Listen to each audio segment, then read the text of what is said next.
This episode of NOLA Film Scene is sponsored by our fellow actor, Jana McCaffery, attorney at law. Hello, friend. My name is William E. Harris, sometimes known as Bill Harris or Billy Harris. I am really excited to be on the NOLA Film Scene. It just seems to get better and better. Thanks for inviting me. I really appreciate to be here. Welcome to NOLA Film Scene with TJ Plaideau. I'm TJ. And as always, I'm Plaideau. Bill, thanks for the kind words and thanks for joining us. I'm really glad you're here. We've talked about it for a while now and had a few chances to work together, and I say it's been a long time coming. You know, I could feel that way, but I don't. And I've enjoyed the guests you've had prior to this. And sometimes it's better to be later than earlier because you watch the program evolve and you gain an audience. So I hope to just give your viewers something to nibble on through this conversation. So thanks for having me. Yeah, I always enjoy being on set with you. You bring a level of experience and just kindness, wisdom. Well, thank you for that. I find I just try to be me, I just try to be who I am and work from the heart and respect everybody on set and just have a good time. That's the main thing, have a good time. Things don't always go smoothly, as you know, when you're on certain projects. But that's part of the game, man. And I just love acting is a passion to me. And I have several passions in life, but it's one of them that I had the stroke till about, 12, 13 years ago, I guess. Oh, wow. Not that long ago. I wasn't in theater or anything in high school. I was a musician, actually. So about 12, 13 years ago, I started getting involved with it, and it's become a nice passion. And every so often when I get to do a project, especially with friends like you two, it's always a great lifetime memory that you keep forever.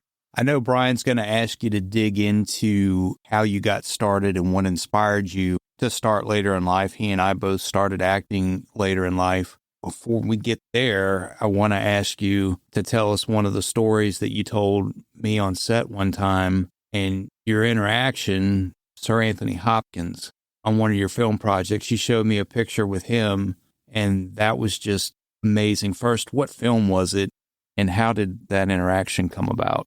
Right. Great question. I'm glad you asked that because by far, out of all the celebrities that I've worked with, either as a featured background or in some kind of capacity on a show or something like that, he was definitely the most down-to-earth and humble, intelligent gentleman that I've ever met. And there's been others. Obviously, we work with some great people in the industry. And this was a movie, it was the kidnapping of Freddie Heineken, which was a true story. Now, I have not seen the movie, so I don't even know if I made the cut.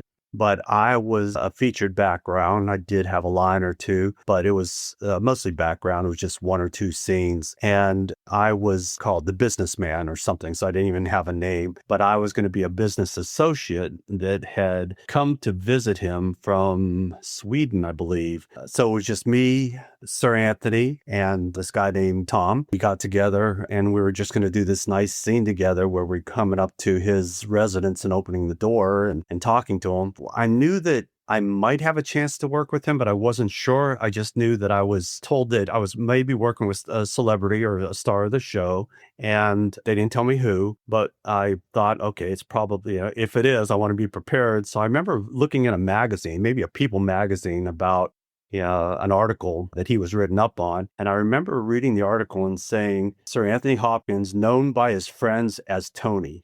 And of course, I was not going to use Tony, when I first met him, and it was right away we met each other. And I just felt this calmness, I didn't feel like this shyness around him. It was unbelievable that there's Sir Anthony, but I did, refer to him as nice to meet you, Sir Anthony, and called me Tony.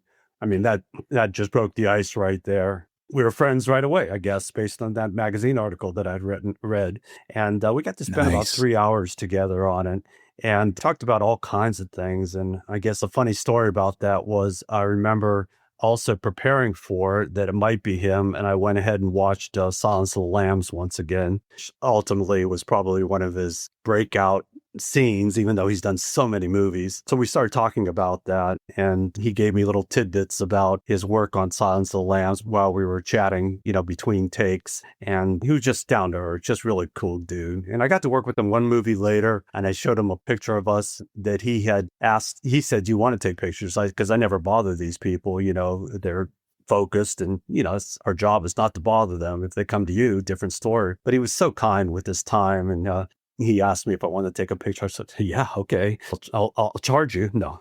I showed him that picture for that second movie, some kind of art collector's movie. I can't remember the name of that one. And again, he was humble and down to earth. I don't think he remembered, but he remembered the movie. And, it was opening in Australia at that time. So just a cool person, really nice guy. Speaking of picture, you were present for one of my pictures in life. On the set of Bill and Ted Face the Music, you played George Washington, and I was Death's photo double. Have I mentioned that, TJ? Have I mentioned I was Death's photo double ever? What film was that, Brian?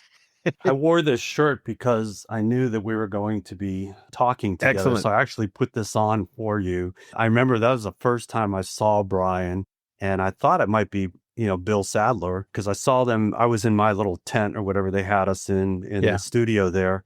And I was already dressed up, as George, as you said, General Washington at that time. Mm-hmm. And I saw that here comes this bald head guy with, getting white makeup all over. And I said, well, it looks like Bill Sadler, William Sadler, but it's not. And I didn't know you at the time. I don't think, Brian's. So I got to see you get made up. Maybe the first time, I don't know, but they were doing it inside the warehouse area, if you remember. Where some of the tents My first day was a Thursday, and he had fallen down in the hopscotch. But I really wanted the picture of both of us in makeup.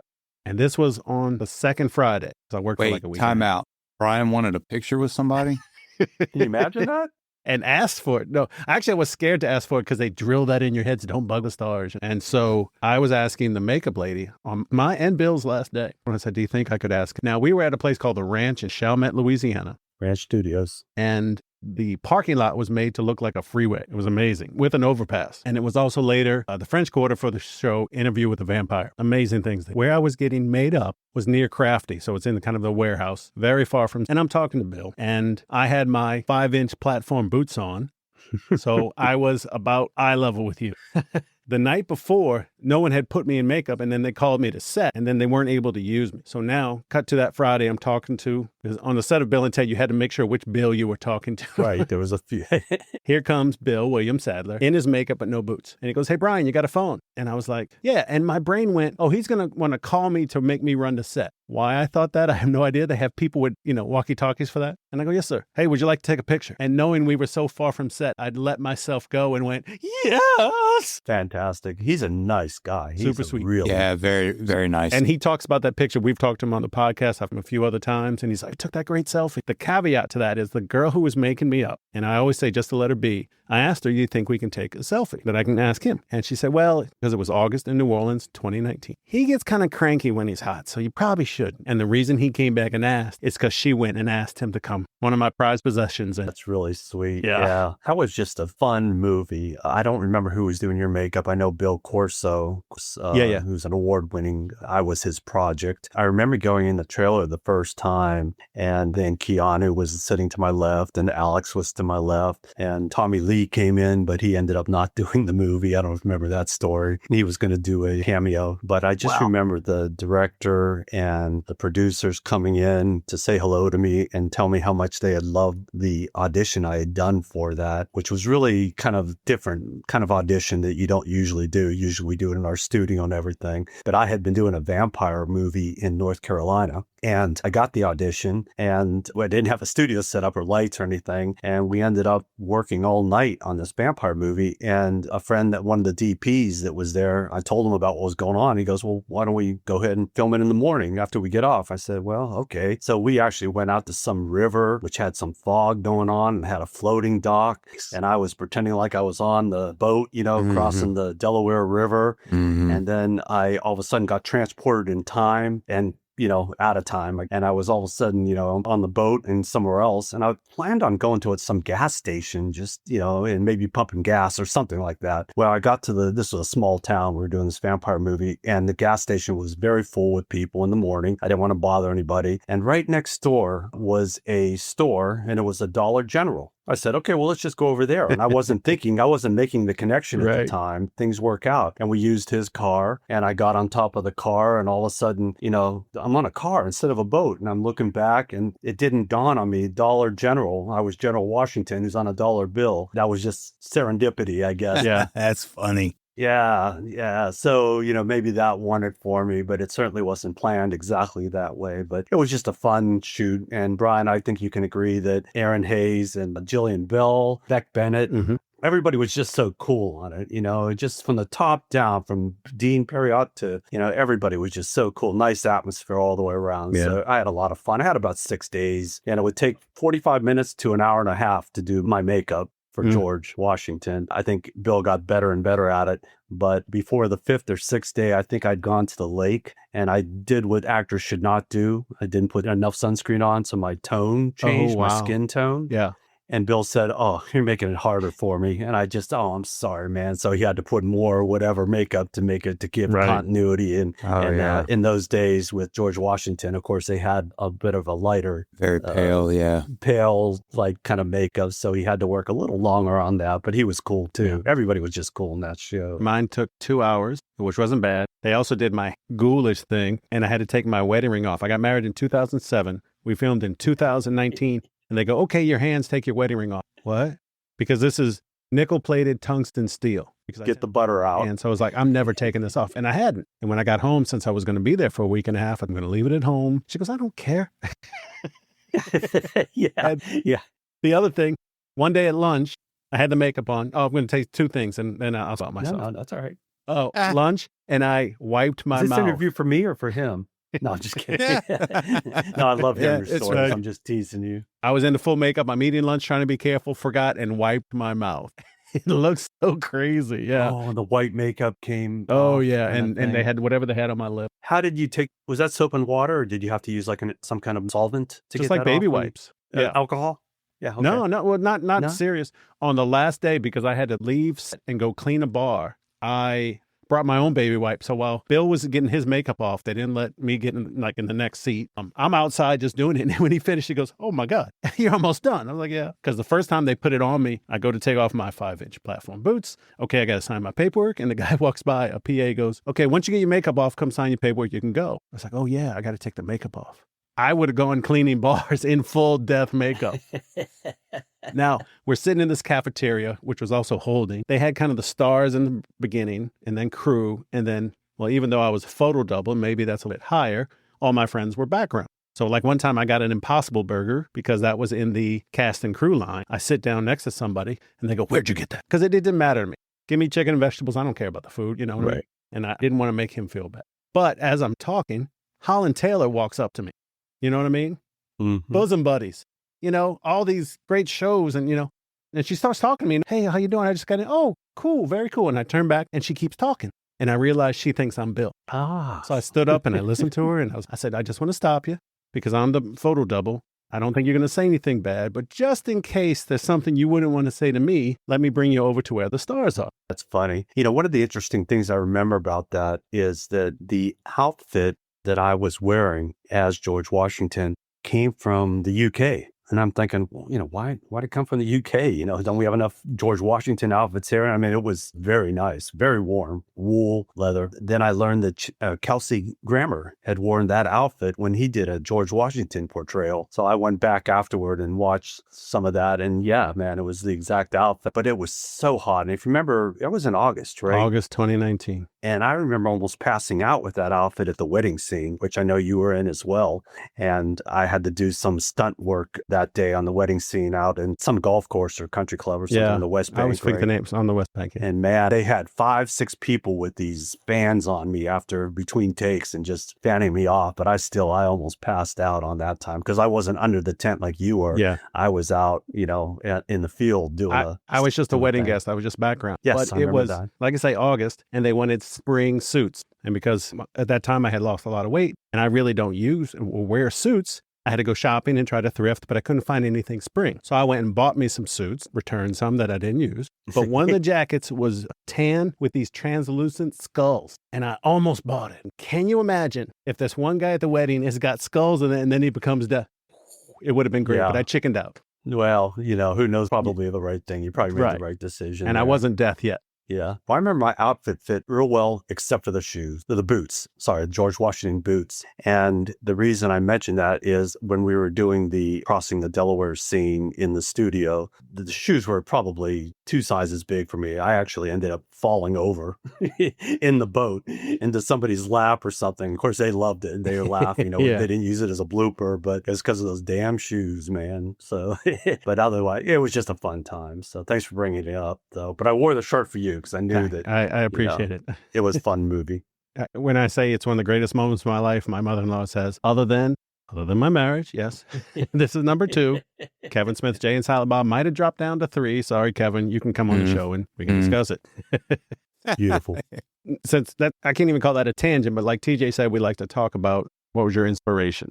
Yeah, I really wasn't an actor or a theater person in my upbringing, my Midwestern upbringing through school. I was a trumpet player actually and did some sports. It was probably 13, 14, 15 years ago. I remember listening to Spud McConnell, actually, actor Spud McConnell, and he had a program on WWL, I believe, radio. And on every Friday, he would have a movie critic and he would talk about how the movie industry was going in New Orleans and how you could sign up. At that time, they had all kinds of databases, to get to be a background actor. So I signed up for, I don't know, at that time, it wasn't just my casting file. It was like multiple ones. You had to do all the information. And I just did it for curiosity. It was really just, a curious thing that, I always loved movies, but I never thought of myself as an actor. Although I'll have to say that once in a while, I would kind of, if I'd see a scene that I really like Cary Grant doing, I might go ahead and try to do it in myself, only when I'm the only one in the room, maybe in a closet, Judy. Yeah, right.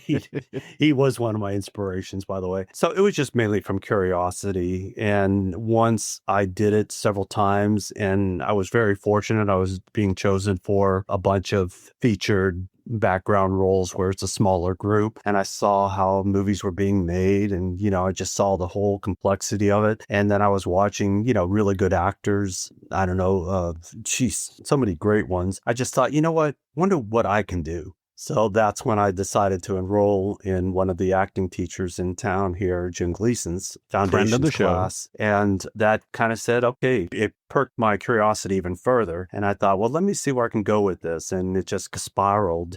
And, God, since then, I've probably taken from, 10 or 12 different acting teachers. I don't know if you agree. I know some people don't, but they all have a certain niche, a certain part that they teach you. And I'm like a sponge when I get into something. I have to know why and how. And, I'm like a sponge. I have to absorb it, Me too. Yep. Doesn't mean that it makes me a great actor, but I feel like the little pieces of the puzzle combination from different people at all, they accumulate and they give you this great foundation of developing your character and developing your style and improving what you've done in the past. And I'll tell you what, I'm fortunate to be able to take different acting classes, I have a separate income, separate profession. So, money out. Not only is it the education that I grasp from these, but every class I go to, it's networking. You meet people.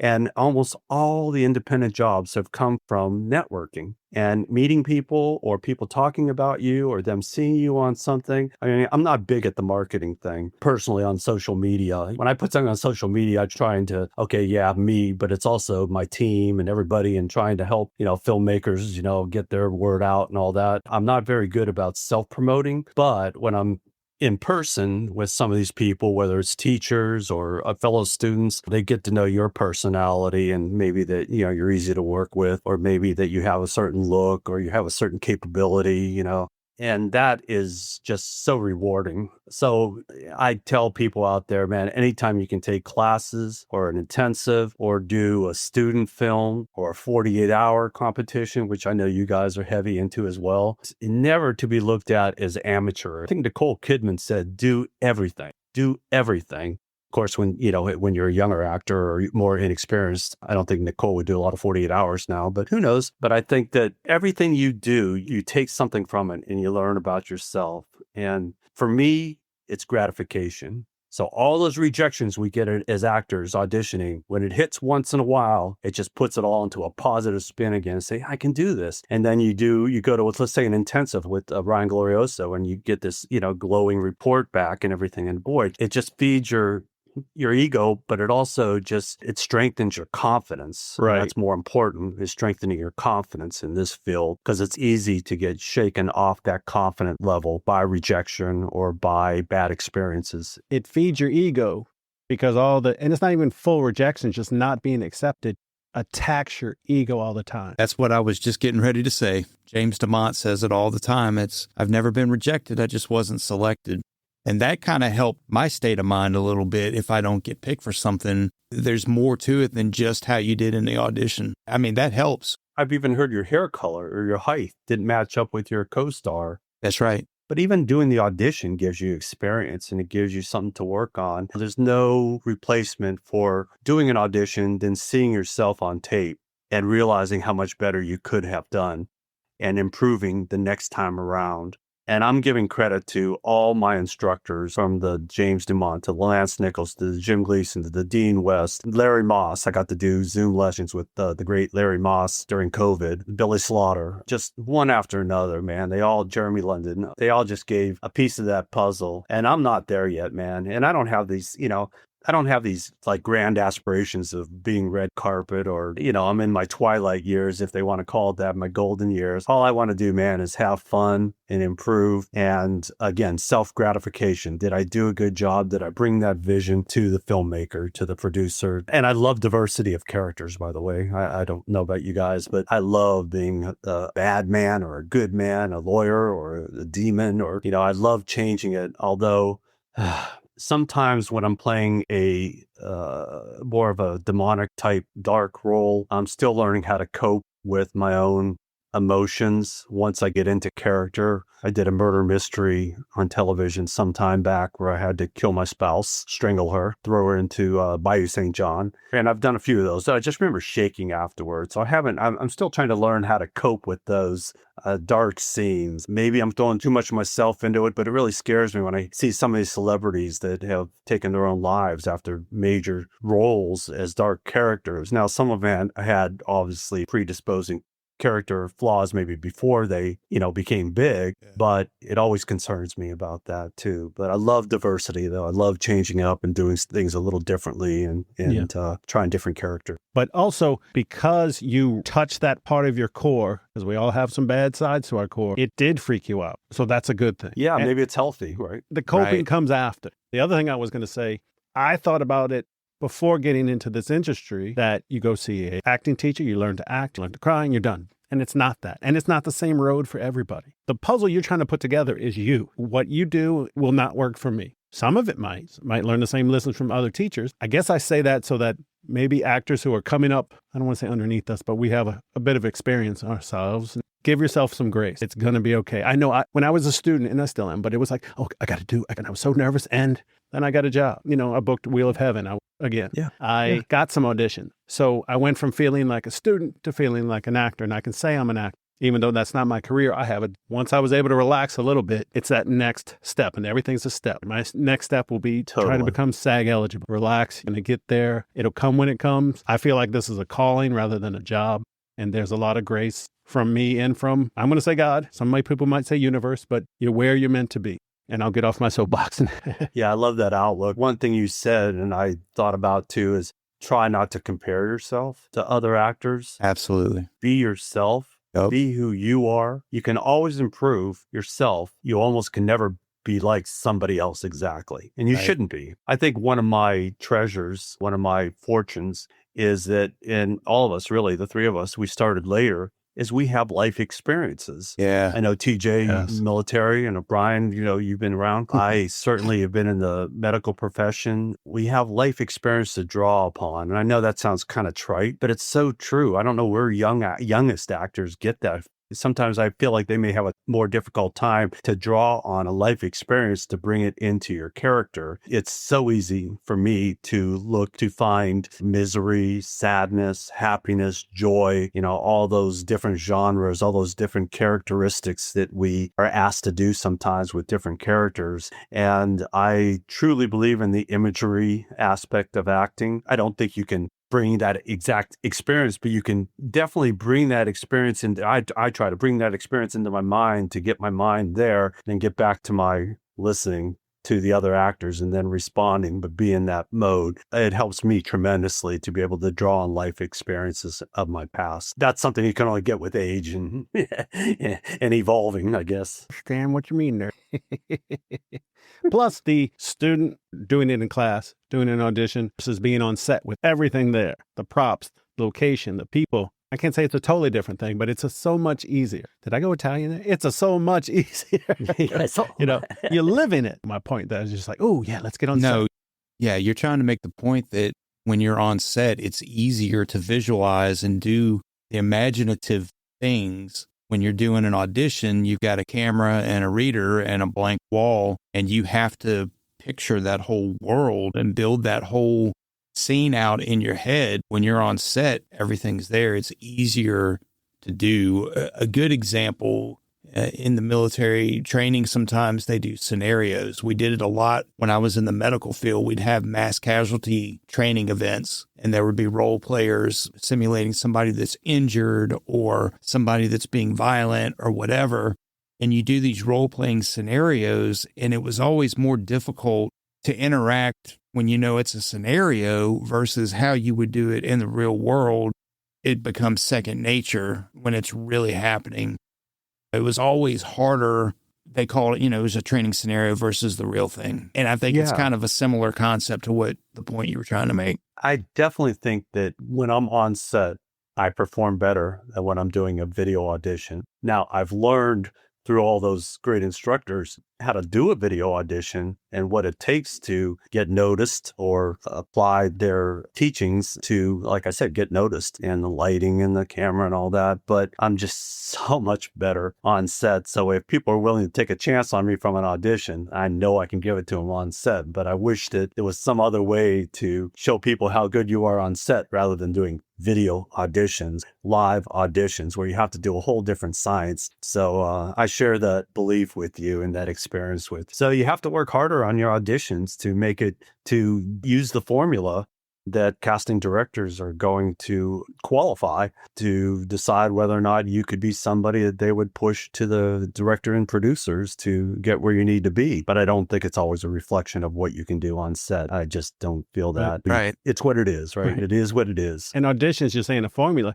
You have the style, you do it, you do your prep. And then like I just had one and they said, we're okay with where some aren't. So I was able to go a little prop heavier, and I had a lot of fun with it, and I never let the prop take over the scene. Yeah. You know what I mean? And I booked that one. I can say now I booked it. That is so gratifying because it's been a few months since I booked some. We've made things. We've done the International 48, all three of us. Y'all two just did the same 48, and I did one on a different team. Yeah. That's fun to do, but when you're not booking, those voices, the negativity starts creeping in, and then, okay, I book. It's such a weight off my shoulders, even though I know it's not a true thing. We'll be right back. Have you been injured?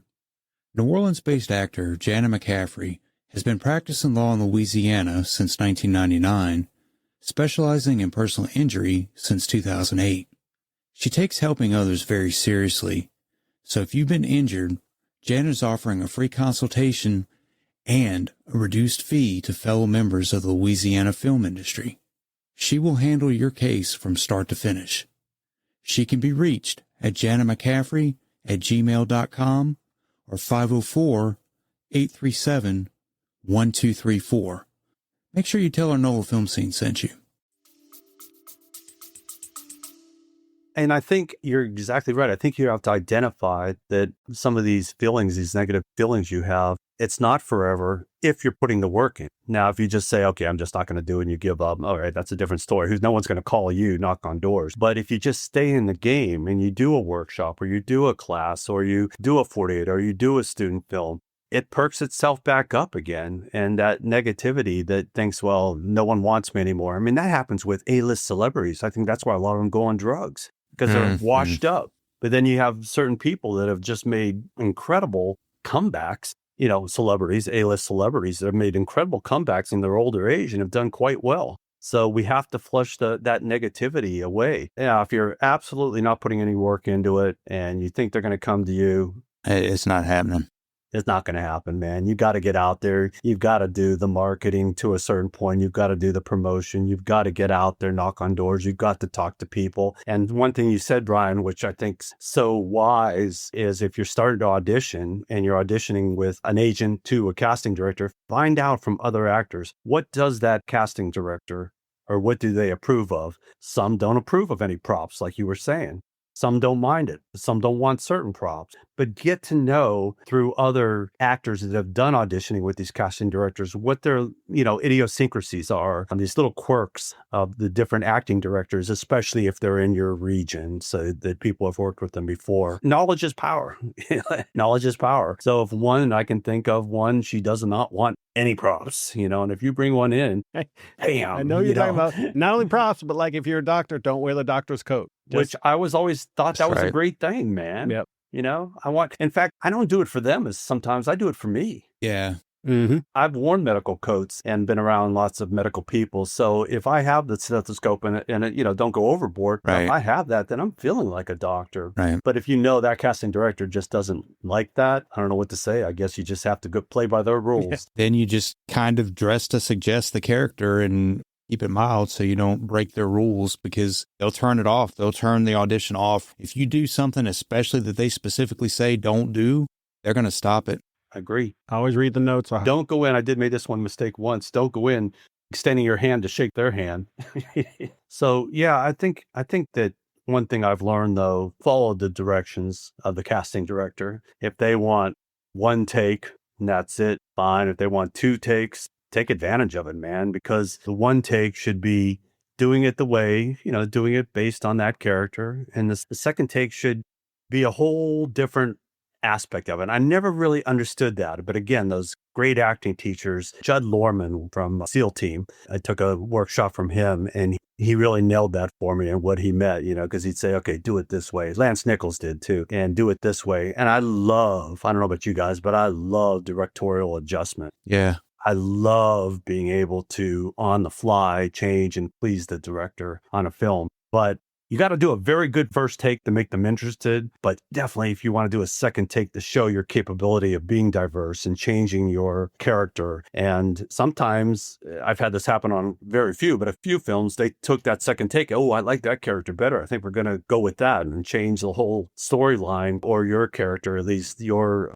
persona, based on what you showed them. So keep it relatively short. They're busy. I also remember being taught, try to capture it within the first 30 seconds, man. Yep. If it's a 90-second or whatever it is, get through your script, but capture them. Do something in the beginning that captures them, whether it's a look. I mean, use your eyes. Yep. Learn how to use your eyes. That field, James DeMont, great. Where's the field? We're not in theater. We're not out here. We're out here. You've only got this much room to make build your world. And anything past 45 degrees one way or another way, you're taking the audience out of it. There's so much. I can't stress enough that if you want to get in the industry, you just take classes when you can afford them and when you can do them. And I prefer taking from different people, changing it up, because like I said, I think that each one of them is a piece of the puzzle, and I've improved so much. And I can tell you, if we had time, I would name each instructor I have and tell you what they taught me. And it wouldn't fill all the coffers, but it would really give a colorful picture of how I have improved, in my opinion, because I was able to go to the different instructors across the board and grasp and absorb that information. I like that. What you could do, you can make your own video like you just described, and then ask for a little nominal fee, make a little side cast. It's not acting tips, but here's my make a video of your acting journey and then, sell it for $9.95. Yeah. Ooh, good idea. Good idea. It's a great field, man. I've learned so much from it. And one thing that I'm really happy about is when I get in front of the camera, if I know my lines, I come prepared, which you try to do. I never want to lay an egg. I totally forget the camera's there. I really do. I'll look at Brian or I'll look at TJ and my actor, and I'll just forget the camera's there. I'm so into my thing. And luckily I do that. Once or twice maybe I've looked at the camera, but I've learned to just ignore the camera, be in the moment, and listen. Listen is more important than speaking when you're doing acting, because we have so many cues on our face with our eyes and our cheeks and our smiles and all that. If you're reacting to somebody else talking by listening, that just puts you a step above everybody else that may not be using those kind of techniques. When I watch movies, I'll look for that. I know we all probably watch movies, and I watch them with a lot more, how do I want to say it? Under a microscope. Yes. Yeah. That's a great way of putting it. And some of the best actors, sometimes it's not there. Or I'll watch some of the streaming. So I'm thinking, how the hell? And they're terrible. And who am I to say that? They're on my streaming, which we all have been on streaming. But you can tell a good actor and a bad actor. I mean, it's just something you feel. But I learn from those people as well. Yeah. And I would hope they would be critical of me to my face so that I could learn from them as well. You don't always have that luxury. Right. It's nice to get that feedback. Could be a good actor in a bad moment, not living the life. Precisely. So, like a good place to end the show. It is. Yeah. Wow, this has been a lot of fun. I knew it would be. I don't know if I knew it would be. I was dubious because I know. Yeah. Just kidding. I have a reputation. Character. Bill, do you have any socials you'd like to share? Yeah, I'm just on Facebook. I have a personal page and an acting page, and it goes by William E. Harris. The reason I did that is I think when I first signed up for Facebook way back, I thought you were supposed to put all your names in there. And then when I put William Harris on IMDb, I was Roman numeral 46, but I put William E. Harris like I had on Meta, Facebook, and Instagram. Then I shot up to the top. Yeah. So Instagram, Facebook, that's pretty much what I do. Awesome. And then of course the IMDb, it's under William E. Harris again, so I don't have Roman numeral 46 after my name. Don't That's forget right. the E for Eugene, by the way. It's not Edward. That's my middle name as well. Eugene. Mine's Nice. Alan. Sorry to ruin the Yeah. boom boom. Wah. Can't you change that? No, I can't formally change that. My initials are B-A-P. BAP. Whatever that means. Yeah. Yeah. I was in the Batman show. Oh, okay. I got you. Yeah.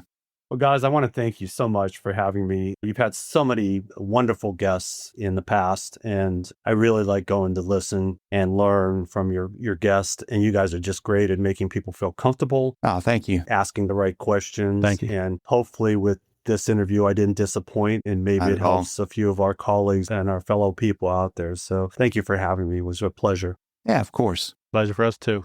Have a good one.